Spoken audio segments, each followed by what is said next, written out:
He was the greatest. Float like a butterfly, sting like a bee.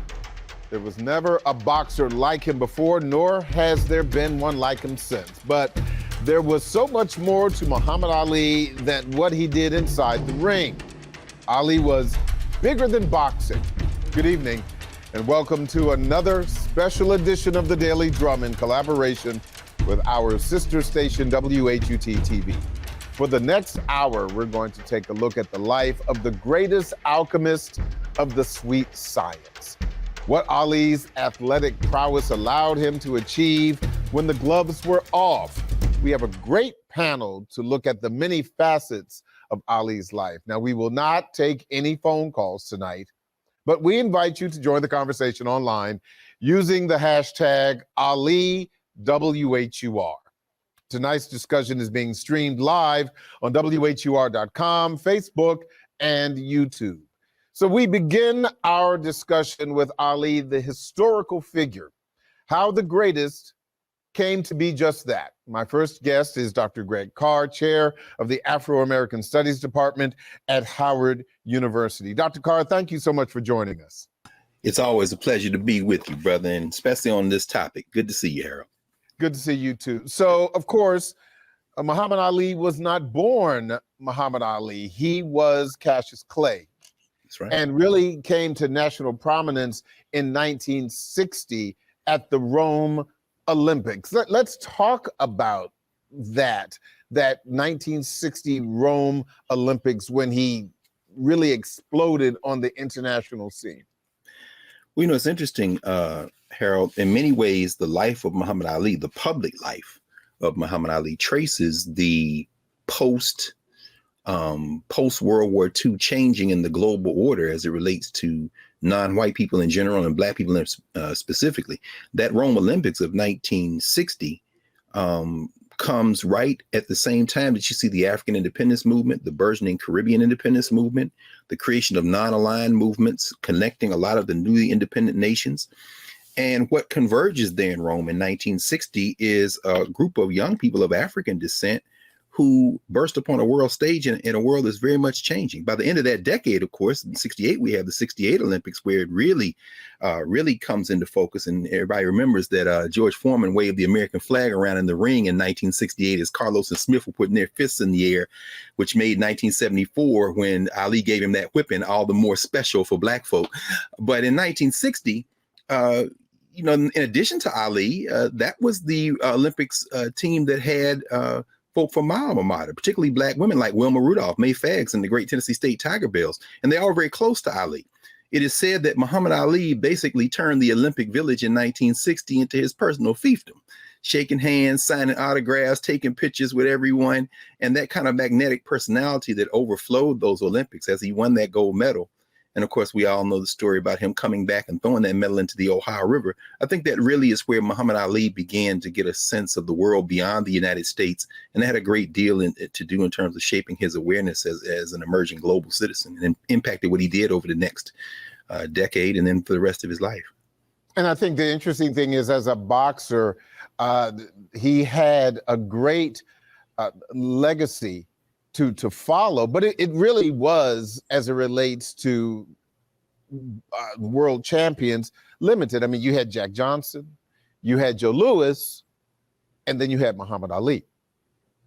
Yeah, you did. And it's interesting you say that, Harold, because as we know, Muhammad Ali made a very big deal out of seeing himself in some ways as the reincarnation of the spirit of Jack Johnson.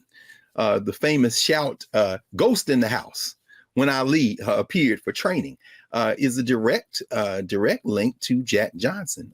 We see Ken Burns, who is in many ways America's documentary filmmaker, narrating, as he often does, Black folk, trying to fit them into whatever he imagines America to be or the possibilities of America. And we know that he did a multi-part documentary on Jack Johnson, out of Galveston, Texas, the Galveston Ghost, the Giant, rather, the Galveston Giant. And the title of Burns' documentary was Unforgivable Blackness. That right. And that's what W.E.B. Du Bois said about Jack Johnson. He is to many people, unforgivably black. And of course, somebody to beat Jack Johnson became the call for the so-called Great White Hope. But when Muhammad Ali became aware of Jack Johnson in the context of professional fighters and world heavyweight champions, it wasn't Joe Louis that he imagined himself channeling. It was some of the fierce, unforgivable blackness of Jack Johnson. And so it's very interesting that you name those three, because in some ways, Joe Louis became, fairly or unfairly, and I think pretty much unfairly, became someone who was posited in the public as the antithesis of Jack Johnson. Joe Louis, of course, in boxing, Jesse Owens in track and field, but these are Negroes who can be more palpable. And in Floyd Patterson later, you see, of course, a foil for Muhammad Ali in that very similar vein. No Sonny Liston was Floyd Patterson. He's a Negro who can be respected. And so Ali, I think, took pride at that stage in his life as being that counter narrative, that unforgivable blackness. And he channeled Jack Johnson in some ways in that regard. You know, speaking of Sonny Liston, of course, that was the heavyweight championship fight that then Cassius Clay, not Muhammad Ali, but Cassius Clay won, beating Sonny Liston, 1964. His transition to the Nation of Islam was already underway. And of course, after defeating Liston a second time, he had really solidified himself as what really could have been considered the modern champion that we know today. Absolutely. And, you know, it's fascinating, isn't it? I mean, again, Ken Burns and I respect him for wanting to try to figure out what America means. And he has used blackness as his primary lens for just about the entirety of his career. Respect that, too. Where I would probably depart from him, even in the new documentary, I've been watching it. And of course, you see the family members, community folk, but then you see very strategically interspersed throughout the documentary from the very beginning, Ng and the white writers who have written about Muhammad Ali with some others, but you see them leading out. It's what our friend and brother Ishmael Reed calls the Ali scribes. And they have an Ali that they want to kind of narrate. But what we saw with that initial triumph is a Muhammad Ali that's very deeply impacted by and engaged and involved in Black community. And that's in the documentary, but it's not necessarily at the center from the beginning in the way that I might think about it. For example, what you said about the nation is true. And of course, the famous scene in Miami when he yells across the street, hey, why are we called Negroes? Which, of course, anyone who has heard Louis Farrakhan, at that time, Louis X, his recording, A White Man's Heaven is a Black Man's Hell, knows that that's the first thing you hear after the strings of the ukulele. Why are we called Negroes? And then so clearly he had been exposed to the nation's teaching. And as we know, he was in Chicago before that. But he didn't announce, he didn't come out. But when he did come out, of course, it turned everything on its head. The Ali scribes didn't know how to take him. I mean, of course, that begins a life in which, he has transcended the conversations on race in America, even as he weighs in on them. And so finally, what you really see at that point is a Muhammad Ali that is ungovernable by the standards of white America from that moment. And you can't do anything because this is a sport that is not a team sport. You can either beat me or you can't. So to announce I'm going to beat people, go in the ring, beat them, and then turn in that direction. Oh, this makes Muhammad Ali one of the most divisive and hated men or women in America, except, of course, they say in the beginning of the documentary that he's very divisive along race and class, and all that's true. But you see, the slick move is to take race and kind of diminish it and line it up with class. And no. The hatred against Ali, regardless of whether you liked him in Black communities or not, the hatred against Muhammad Ali was very much racial from that point going forward, more than any of the other categories. But see, and I agree with that. And I think the thing that's really interesting, though, whether you're talking about the first Sonny Liston fight or the second one, which still to this day it remains controversial that, yes, that whether you want to call it the fast punch, the shadow punch, the mystery punch, whatever, that notwithstanding.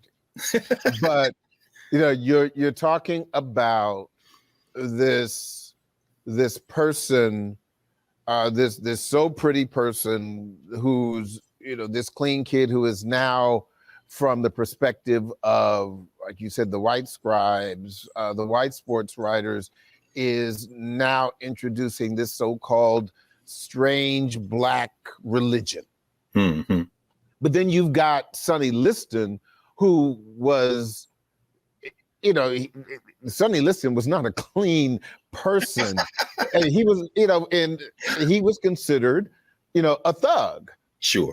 And so there was no lesser of two evils between the two. And the symbolism of both fights, but particularly the second one, because after that, Sonny Liston continued to fight, but he was pretty much an also ran, because it was all Ali after that. That's right. Ali took up all the oxygen in the room, all the sunlight. But Harold, I think you framed that beautifully, brother. Sonny Liston was the type of, say, fuzzy, lived the kind of life that kind of fuzziness is what is to be expected by white America. In other words, beating up people, barroom brawls in the streets, whispers of affiliation with organized crime, that's all okay. That's what we expect of black folk. But when you represent a type of ungovernable blackness that is a threat to the racial social order, like Muhammad Ali did, well, this is not something that we're used to. Even in the new documentary, Round One, at the beginning of the first of the 4 parts, they referred to the Nation of Islam as a sect. Now, that's fine. I mean, you could say that. I mean, you could say that the Catholic order that Justice Amy Coney Barrett belongs to is a sect. But you rarely see those things discussed in the same way because there's no normative language. And I'm saying that to say that it's one thing for somebody who you might consider to be on the periphery of criminal behavior to be black in the ring. It's another thing to see someone who come out and say, okay, my name now is Muhammad Ali. Before this, it was Cassius X, but y'all didn't even know nothing about that. I've been named by the Honorable Elijah Muhammad. Oh, no, we don't even know what to do with this. So, and the other thing is very interesting, and this is something that Ishmael Reed talks about. All the writers talk about it, but I love Ishmael Reed in his book, The Complete Muhammad Ali. He talks about the fact that good, bad, or indifferent in terms of feelings about the Nation of Islam, it was populated with folk that perhaps could keep some of the criminal element or criminal affiliate element in organized boxing away from Muhammad Ali.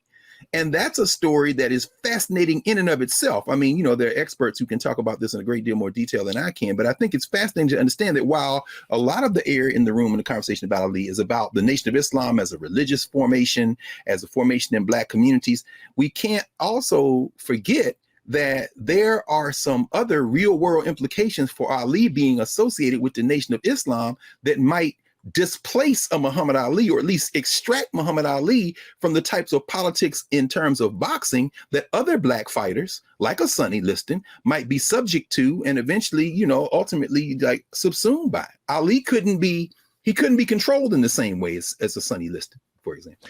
Well, but I would also argue that he was not initially wanting to be a political figure, not initially wanting to be an activist. It was something that, on one hand, he may have slid into. It was one thing that may have been forced upon him due to circumstances, his affiliation with the Nation of Islam, and the fact that as a result of the changing of his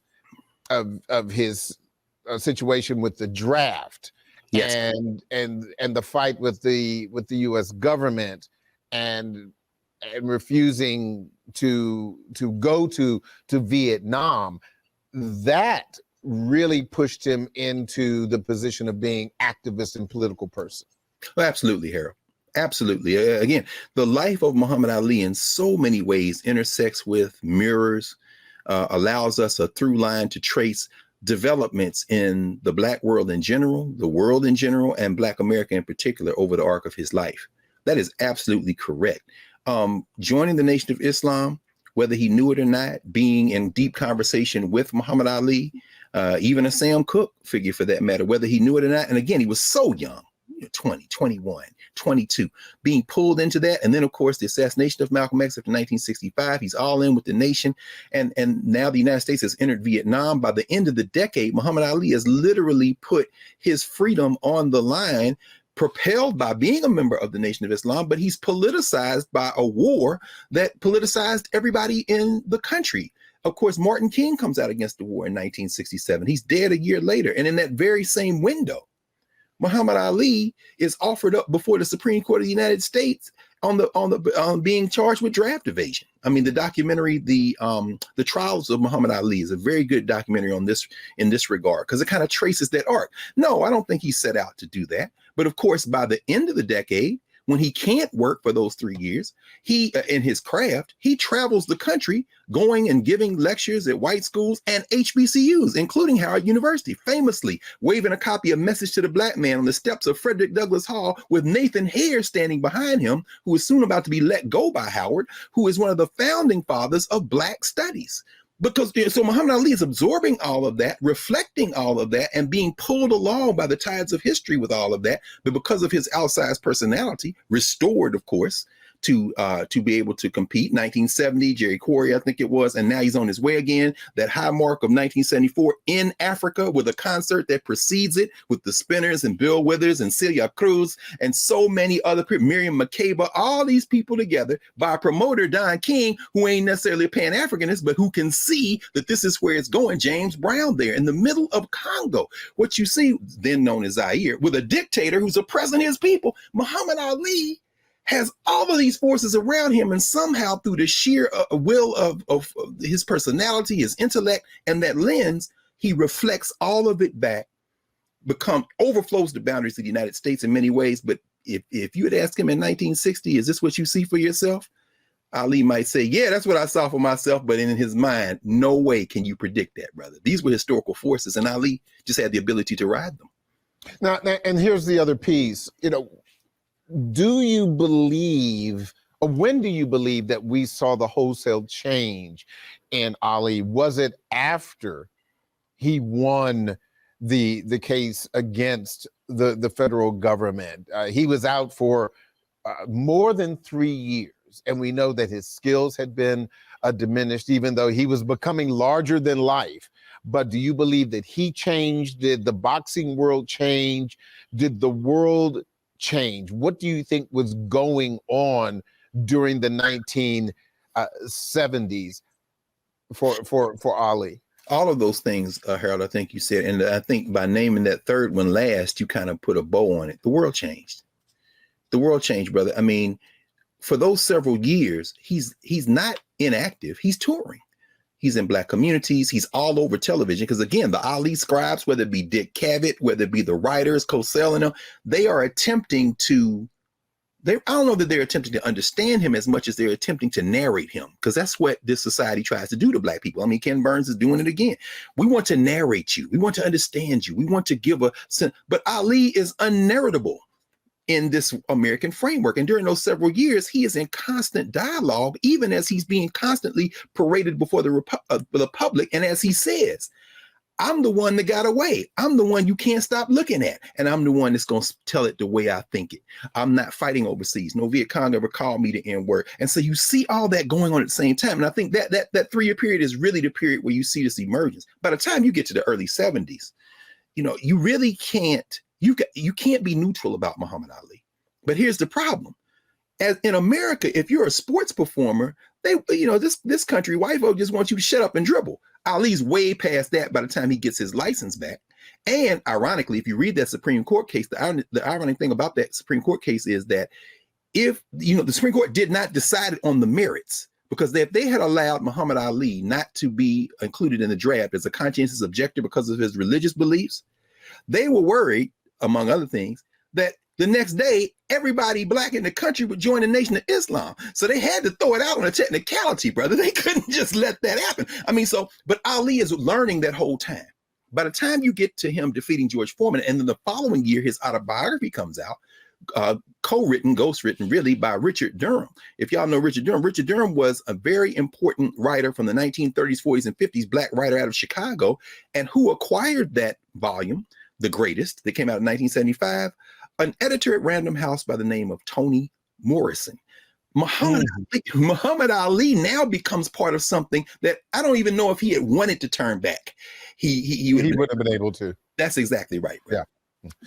Dr. Greg Carr, Chair of Afro-American Studies at Howard University. Thank you so much for your input. We really appreciate you. Always good to be with you, brother. I'm glad y'all doing this show.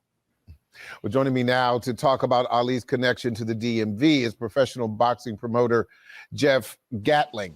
Jeff, thank you so much for talking to us. We've got a lot to get to when we talk to you about this. It's my pleasure, sir. Thank you so much for having me. So the thing I want to ask you is, when compared to the young boxers that you were dealing with, obviously many of them were not around when Ali was boxing. How do you talk to them about Muhammad Ali? It's been difficult because I know in today's times, the young adults and young kids only relate to what's happening right now. So today's times, it's kind of hard and difficult to talk to them past the career of Floyd Mayweather, if you will. So, and even in track and field, they'd never heard of Ronaldo Nehemiah or Jesse Owens. Today's fighters aren't really much historians, if you will, but those who do the homework and take the time know a lot about Ali. You can go back and watch his fights on YouTube. And me personally, I got to watch the majority of Ali's fights on, I'm sure you remember, Harold, Wild World of Sports, back from 1976 to 1990. Yes. You could watch Muhammad Ali and some of the greatest fighters in the world from 4:30 to 6 p.m. every Saturday, ABC Channel 7. But a lot of kids can't relate to a Wild World of Sports or a Muhammad Ali. They can relate to Floyd Mayweather. Mayweather, to me, has taken a lot of Ali's marketing skills, if you will, and it's done quite well today. But today's guys, only the fighters that do history. And some of my fighters will go back and watch fighters from back in the day. Those guys understand and recognize Muhammad Ali quite well, but I would hate to say that is only very few fighters. As an athlete, what made Ali so special? I think, to me, Ali was always in shape. You never would anticipate the possibility of Muhammad Ali getting stopped or knocked out or seriously hurt, if you will. He created the jab. He always talked trash. So he was different in that he would talk trash. In some cases, Harold, he would predict what round he's going to knock you out in. And that set some fighters back on their heels and said, wait a minute, this guy really thinks he can destroy me. So I think the fact that he spoke so much trash, he got in some fighters' heads well before the fight. And even some fighters who had the similar skill sets, he got them outside of their game while Ali was able to control and dictate the style of fight that was going to take place. You know, one of the things that always fascinated me about Muhammad Ali as a boxer, and we saw this early in his career, were his many skills, the weapons that he had. Certainly, we could talk about the shuffle, which was really distracting, the rope-a-dope, which came certainly later. But he had really, really fast hands, and I think for those people who are students of boxing, that wasn't really something that, and correct me if I'm wrong, that was really studied very, very much. We talked about being hit hard, being able to take a punch or not. But I would say in modern boxing, Ali had some of the fastest hands ever. Talk to me, number one, about how important fast hands are, number one. And number two, about his ability to slip punches. And we've seen that in the documentary when he was fighting Floyd Patterson. Floyd Patterson was swinging, and Ali was standing still, and he was never hit. And something else, he had a tremendous jab. He had tremendous speed, which was pretty much unheard of for heavyweights. Even you watch these guys today, they're plotters, if you will. They never had that kind of speed. And Ali had the skill, he had the ability to slip a punch. And even more importantly, Harold, even when he got in there with the Ernie Shavers and the Foremans, he did something that today most fighters don't seem to grasp, and he has the ability to clinch. So a lot of fighters got lucky and got inside. He knew how to tie them up to keep them from inflicting their most damage, which is going to his body. So that speed, and when he would dance and move, he was very awkward for a lot of fighters, and very hard to get him to fight their type of fight. He just had that skill set. He had skill and the conditioning and the speed of a welterweight, of a Sugar Ray Leonard. He possessed that kind of speed and talent that most heavyweights would dream of having, even for one fight. Why was that so unusual? Because, particularly in the beginning, even though he was a heavyweight, he was not a heavy weight. Right. You know, he was sitting right at that level in the low 200s of being a heavyweight. And he was tall, certainly, but why as a boxer that the ability to move and to punch while backpedaling, why was that such an incredible skill? Harold, the thing that I can think of and comes to mind is this. He managed, I'm sure Ali, like most fighters, he probably started out fighting as a middleweight and eventually a light middleweight. I'm not sure, back then they had cruiserweight. So he had to go from light heavyweight to heavyweight.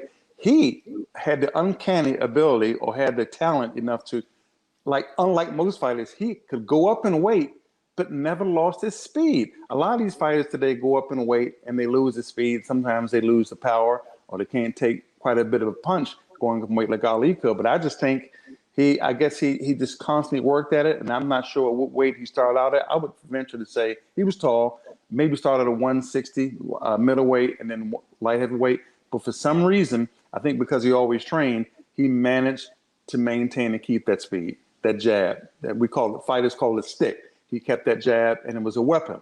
This is one guy that used the jab as a weapon more so than anybody that I've ever come across. And to see a true boxer, a true fighter, I never regarded Muhammad Ali as a slugger, if you will. It would take Ali a series of 2 to 3 punches to get you out the way, but he had the speed. And the accumulation of punches, he would wear you down and eventually stop you. But I just think the speed, he had that talent from day one, and he refused to lose it as he went up in weight to become a true heavyweight champion. Yeah, he was not a Mike Tyson. No. Mike Tyson was a sledgehammer hitter. Right. But Ali was, as we saw with the Floyd Patterson situation and others, he was an annoyingly painful hitter. And one of the things that I had, as a person who, watched him even as a kid, and they talked about this in a limited fashion, even during the early 70s, was that punch twist that cut people a lot. But with Mike Tyson, of course, he hit you, and then you just wish that you weren't in the ring anymore. But with Ali, it just made you mad that you couldn't hit him. Right. And another thing he would do, I was always remember this saying, take this with you. He would sometimes, if he had you in the clinch and you managed to get out of the clinch yourselves without being broken up by the referee, he would manage to slip in the jab and take this with you, get a jab and hit you in the face as you were breaking up. Nothing very hard, nothing with any serious intent. But like you said, it was an annoying punch.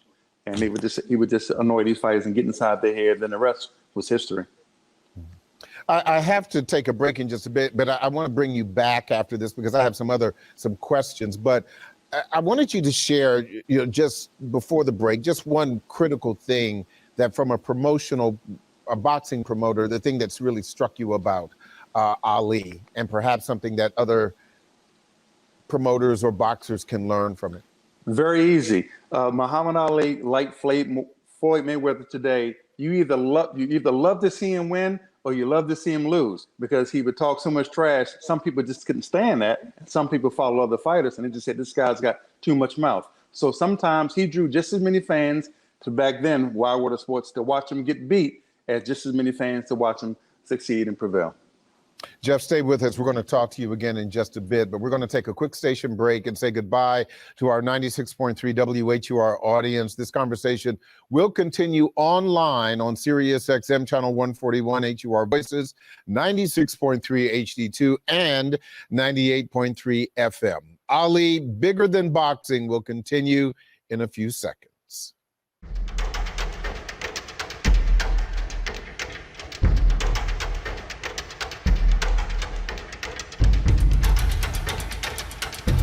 Thanks for staying with us. Our special edition of the Daily Drum, Ali, Bigger Than Boxing, continues now. I'm Harold Fisher. I want to go back to boxing promoter Jeff Gatling as we continue our conversation about Muhammad Ali. You know, Jeff, one of the things that happened to Muhammad Ali relatively young in his life is that he was diagnosed with Parkinson's disease, obviously from taking, all of those hits. When you talk to young boxers about this, what kind of conversations have you had with them about the risks of the sport?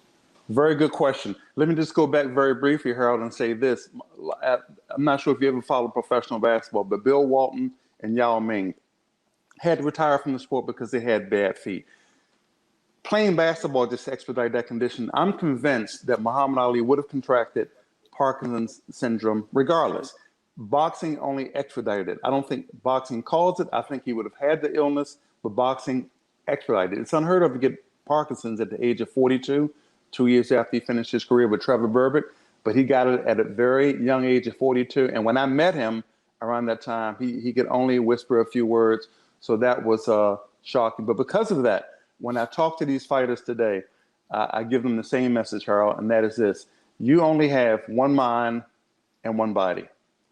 Take care of that, protect that. If the fight becomes a little too tough, you can either elect to stop the fight or just survive the fight. Stop the fight or survive the fight so you can protect your faculties, because there is a tomorrow that you have to look forward to. There is a tomorrow that you have to live, and there's a tomorrow that you're going to have to work.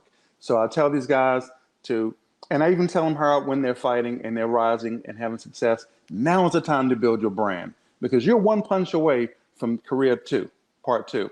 And I also think with this pandemic, that woke up a lot of fighters on the larger scale and smaller scale to pretty much tell them this isn't a guaranteed way of living. So I tell these fighters that are prominent and successful today, think about your brand. What is it that you want to do tomorrow? What did you want to plan to do tomorrow? For example, on the local scene, you have a Michael Fox, who's, I think, 19-1, very successful fighter. He started doing some commentating at a fight in Philadelphia a couple of weeks ago. You have Franchon Cruz, who's one of the top female fighters in the world. She's commentating. And then you have Tony Jeter of Jeter Promotions. Tony fought, I think, 30 fights in his career. He's now putting on promotional fights at Maryland Live Casino. So these are guys that are thinking. Franchon and Michael Fox are still acting, still fighting. Tony's retired, but these are fighters who have transitioned and have thought about the process that there's a tomorrow to live. There's a tomorrow that I have to be successful for if I plan to have a family, be with a family, and to take care of a family. But Jeff, to that point that you just made, one of the things that we see so much of, and you talk about Mayweather, for example, this business is so saturated with money, as you said, building one's brand, the fame, the cars, the houses, and all of that. Do you believe that we may have seen the last of the boxing activists, as we saw with Muhammad Ali? Is that something that any of the young boxers that you are encountering now are even thinking about, beyond boxing, beyond the fame, beyond the money? I don't think so. The closest person I can think of now that takes a shot is LeBron James. But the fighters today, Mr. Fisher, unfortunately, the fights are so lucrative that they don't have to fight each other. Pacquiao and Mayweather fought each other well past their prime. You have, even on today's scene, Errol Spence, 31. Bud Crawford, soon to be 34, I believe, on September 28th. When are they going to fight past their prime? Because I happen to call some fighters, I call them cable fighters, and some fighters are pay-per-view fighters.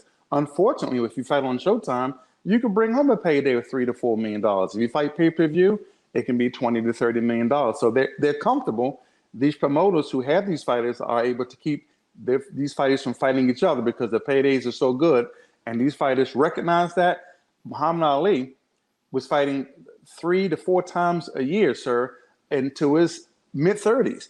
These guys today, they're lucky and they're okay with just fighting once a year because the money is so great. So if you have that and there's no wear and tear, they're not even forced to even kind of sort of think about tomorrow or what's next because the money is that great. I wish they would make these guys fight each other and they can realize even greater paydays. That's what the true fight fans want. But unfortunately, that's not happening. Boxing promoter Jeff Gatling, thank you so much for your perspective. I really appreciate you talking to us. Thank you so much, and it's been a pleasure. All righty. Joining us now, Emmy-nominated historian and writer Abdurrahman Muhammad. Abdurrahman, thank you so much. It's a pleasure to see you again and to talk about this really great topic. How are you? Oh, the pleasure's all mine. Thank you, Harold. Absolutely. There's so much to talk to you about, so I want to get right to it. We've already spoken about Ali as an historic figure regarding his athletic prowess, but let's talk about him outside of the ring. And you've done your own documentary about Ali. How do you view him? Well, I did a documentary about Malcolm X where we talked about his relationship to Muhammad Ali. But Harold, his impact was immeasurable. One of the things that Ali did for society is he made Islam and an Islamic identity acceptable in America. He indigenized it. My name is Abdurrahman Muhammad. That's not the name I was born with, but that's my name today. And I'm able to have that kind of name because of people like Muhammad Ali, this beloved figure in American society, having this Arabic Muslim name and Muslim identity. He Americanized Islam. And I would even say, in its broadest sense, also the Nation of Islam that, produced him. He made it acceptable to be a Muslim in America. Even today, we have Christian ministers named Jamal, right? Jamal Bryant, right? It's not unusual to see an African-American child named Aisha or Jamal or Kareem, okay? This is the work and the legacy of Muhammad Ali. As a transformative figure, and I think, you put it quite succinctly, he was a pop culture figure. Some would say, a pop culture figure who followed, the Nation of Islam. And as you said, all of a sudden, this bigger than life figure made the world take a look at something that was maybe not always immediately accessible, Islam, to white America, Christian America, Black Christians, and others. And so I think that, that is an excellent point. But as a man, and I mentioned this to Dr. Carr earlier, this process was not easy for him. He was an original. And during the late 60s, this was not something that he was necessarily born to. This was something that he had to adapt to. Talk to me about that. Well, he had to evolve. He was a 22-year-old kid when he won the title, okay? And I say kid, I don't mean it to be disrespectful, but he was a very, very young man. Yeah. And he grew up, through the turbulent 60s. And he grew up as a Black Muslim, arguably the most hated group in America. And he in time came to replace the celebrity star power of Malcolm X. Once Malcolm was assassinated, that Ali was elevated to the face of the organization, the Nation of Islam. So he had to carry all of that to the end of the 60s. But by 1969, March of 1969, when he was allowed to fight again, he was given his license back, he made a statement that really upset Elijah Muhammad. He said that he would go back into boxing because he needed the money. And this infuriated Elijah Muhammad to the point where he put him and his wife, Belinda, out of the Nation of Islam. He banished him. So I would argue that this freed up Muhammad Ali to become that that very likable, lovable personality that he became in the 70s. He didn't have to carry, the burden of the Nation of Islam and its baggage. He could be, the comedic genius that I would argue Ali was. He had perfect timing, not only in the ring, but he had a comedic sense of timing where he was just lovable and hilarious on all of these talk shows. And I have very clear and distinct memories of that. And I said, this man, if he wasn't a boxer, he could have easily been a stand-up comic. You just said something that struck me. The same thing that happened to Muhammad Ali happened to Malcolm X, although obviously with very, very different outcomes. When, Malcolm X was ousted from the Nation of Islam, his perspective on Islam changed, okay? Let's go back a little bit and talk to me about the relationship between Malcolm X and Muhammad Ali. First of all, what can you tell me about that relationship? And then I'll go back to that piece about the irony of what happened to both men and their relationship with the nation and Islam. Well, what's important to understand, Harold, is they both came from a Garveyite background. Earl Little, Malcolm's father, was a committed Garvey activist, both he and his wife, Louise Little.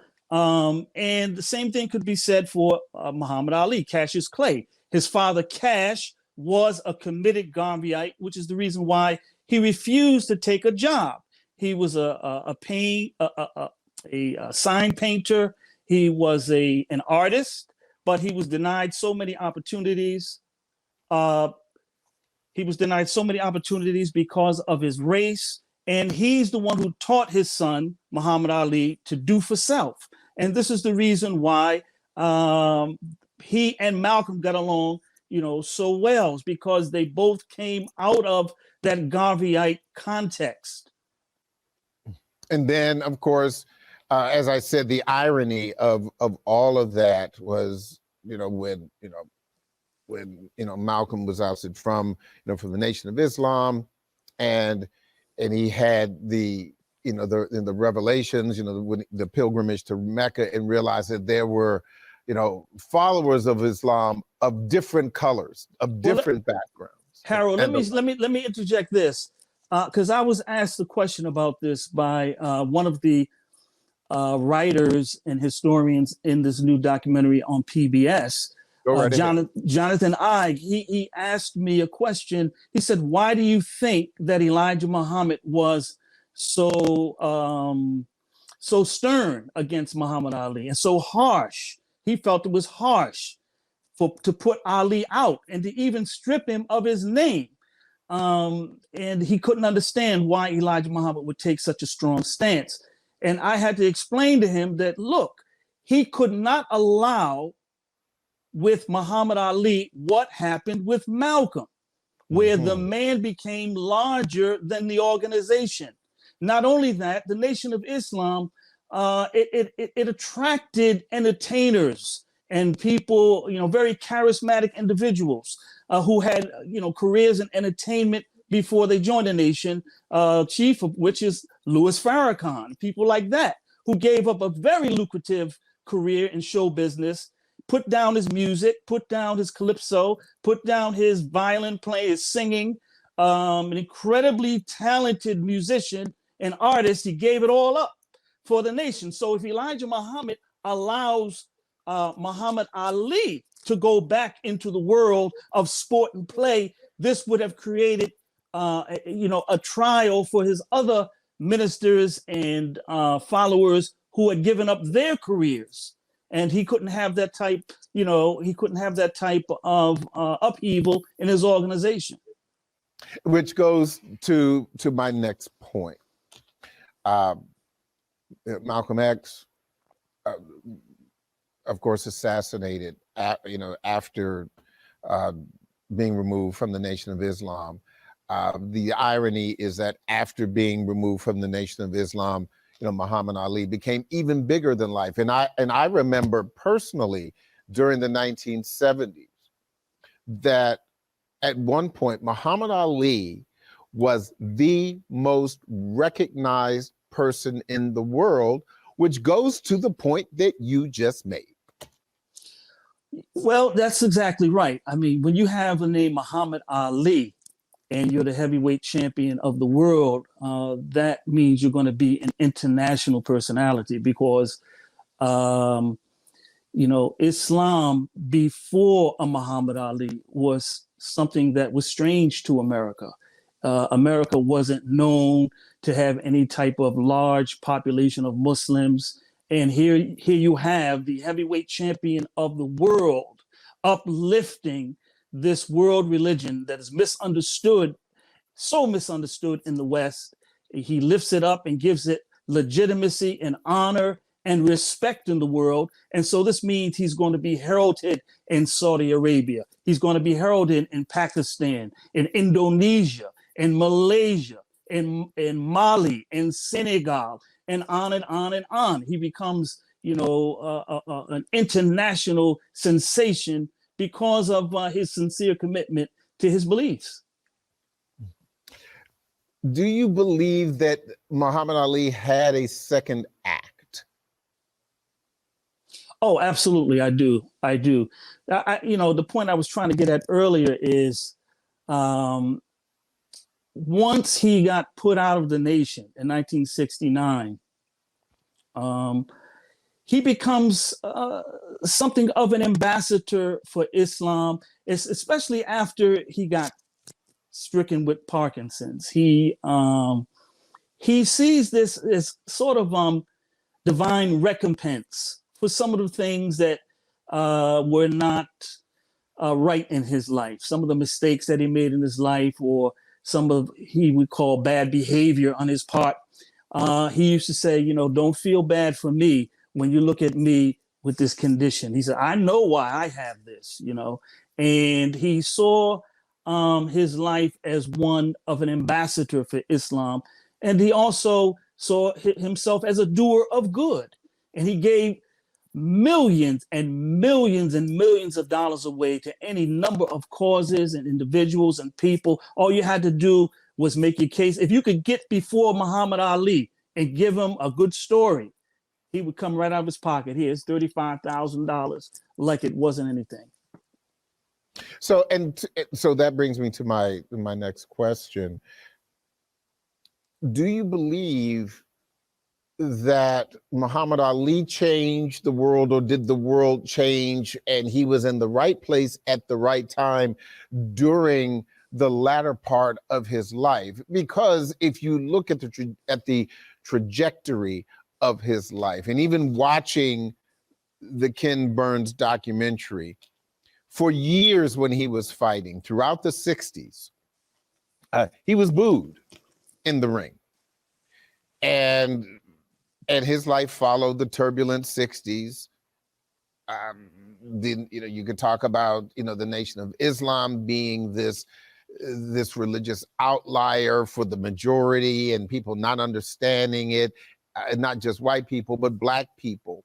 But after his boxing career ended, it seems that there was a 180-degree change. It seems like people sometimes have short memories, or that people were more accepting, and he just seemed to be in the right place at the right time, and they saw him as less adversarial. They saw him as a man. Talk to me about the evolution of this world ambassador and how he became so beloved, so well accepted. Well, this had a lot to do with the changes that were taking place in the Nation of Islam itself. Prior to 1975, the Nation of Islam was teaching that all white people were the devil incarnate. That's a heavy burden to carry. Okay, all the evidence suggests that while Muhammad Ali may have said these things, that he didn't really believe it. I mean, there were white people all around him, Angelo Dundee, Pacheco, you know, on and on and on. You know, the Louisville sponsoring group. You know, I mean, and they all say that he was a sweetheart and that he was not a racist and that he didn't believe these things. But this was, you know, the Nation of Islam's line. However, once Elijah Muhammad passed in January of 1975, and his son, Wallace D. Muhammad, assumed the leadership, he moved the organization into the mainstream of Islam, into the universal brotherhood of Islam.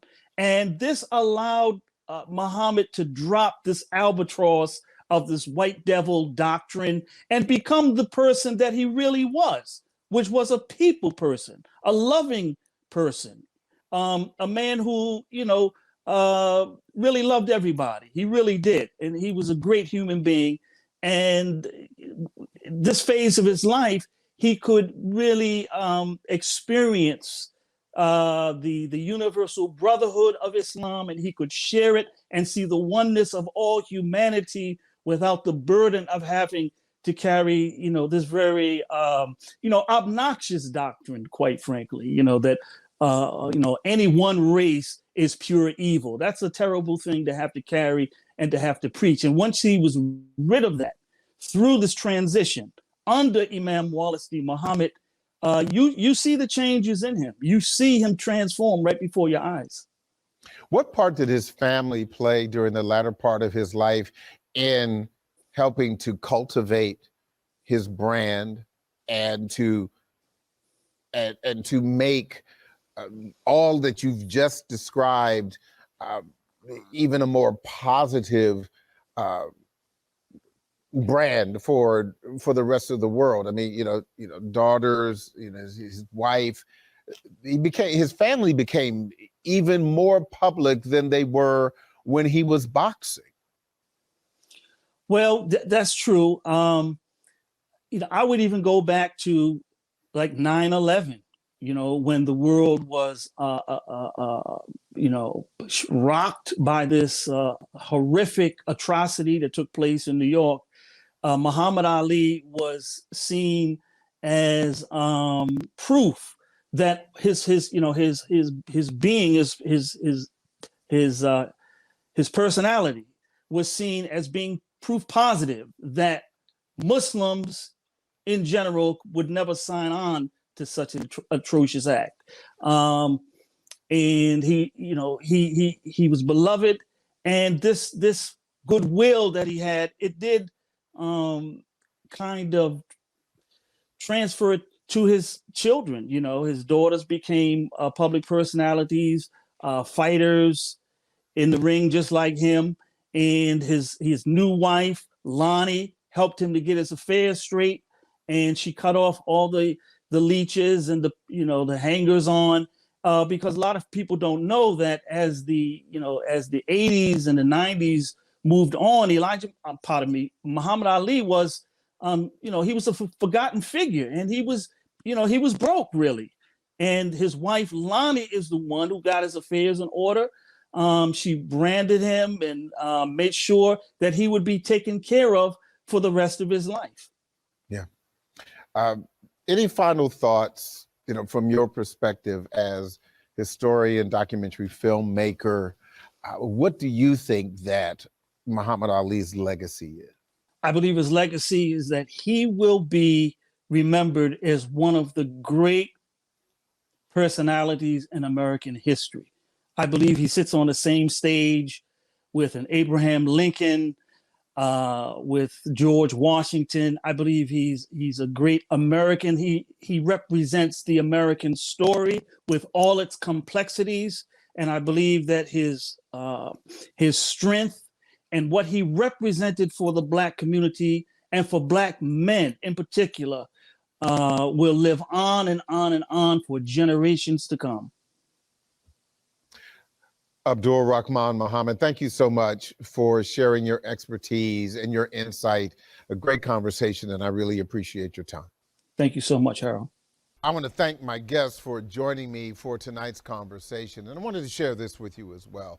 You know, as a boy, Muhammad Ali was a hero of mine, a fearless black man who could beat anyone inside the ring. But the legacy of the man may very well be that the biggest fight of his life was outside the ring. Even at the end of his life, Muhammad Ali was a winner, always a champion, and always the greatest. I'm Harold Fisher. Thank you for watching and listening. Good night.